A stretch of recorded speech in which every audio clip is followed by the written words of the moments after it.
There comes a time in the life of a man where he has to capitulate. Last time, you saw me remake the classic Marshal's Claymore. Today, we're serving the enemy, remastering its spiky counterpart, the High Warlord's Greatsword. For this one, I did something I haven't done in a while, which is model the whole thing from scratch. For no other reason than it might look good during the first bit of the video, which I hope makes up for having to look at my face during the intro. Now, I didn't realize how oddly profound this looks when it's sped up, until I went back and looked at it sped up. But behold the actual process of me modeling the blade. It looks like the shaping of the first organisms in the primordial soup, the formation of something out of nothing. Chaos out of void, and order out of chaos. Entropy in reverse, like one of those time lapses of a wound healing. Nice. Modeling from scratch, especially when the original is as low poly as WoW classic models are, isn't significantly more difficult or anything. It just saves a bit of hassle to establish the shape. That said, this was one of those rare models where getting the shape right was actually difficult, especially since I was determined to give it my own spin, rather than just copy the original outline.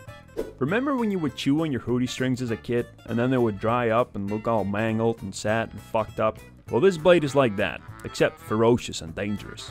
Well, let me tell you, I spent a long ass time doing little tweaks to the shape, trying to get it to look right. When there's a clear geometric design with stuff that lines up and is symmetrical, things tend to kinda tell you where they should be.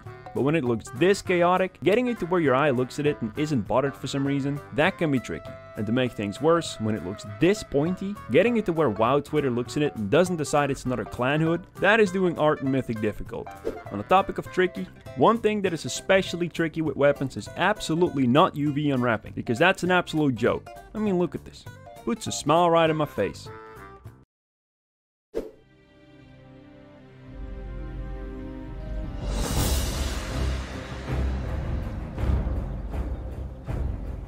Real quick before we continue, if you want to support me, make sure you subscribe. If you want, drop a like and a comment. It helps me with the algorithms.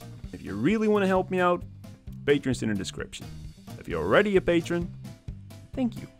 You're awesome. Texturing started with laying down some basic tones, and slowly working from there towards the shades that felt right, trying to simultaneously get the color distribution to look how it's meant to. Now, I am rightfully being accused of having an alliance bias, because I rightfully have an alliance bias. Even my patrons are starting to come after me, and in order to prevent the mutiny, I have to make sure that I do this weapon justice to at least the same extent as I managed with the Marshal's Claymore. That meant, keep trying where it gets hard, but so far, so good enough. When I start these textures, I tend to begin with a quite dark shade, and then keep on adding lighter and lighter tones as I slowly edge closer to where I want it to be. I think one mistake I actually made was to start way too dark, meaning I would end up painting more layers over top one another than I probably would need to. These first stages would be a lot easier if I worked off a concept piece, which I don't. Yes, I have the original, but it was such low detail that I would really have to fill in a lot of the details myself, and doing so on the fly can be quite the hemorrhoid. Now, I do not know whether the logo the original has is the crest of the orc race, or if it's just an alternative version of the Horde logo. What I do know is that I decided mine was gonna have the familiar Horde logo, and that I then fucked it up. I understand that this might make some of you angry. Well, fear not my good friends, for I went back to correct this at the very end. I'm still relatively new to the art of hand painting textures, and as anyone who's dabbled in it knows, it's a pickle. One of the reasons it's a pickle is because there are so many different materials and different styles of those materials that you all have to learn separately.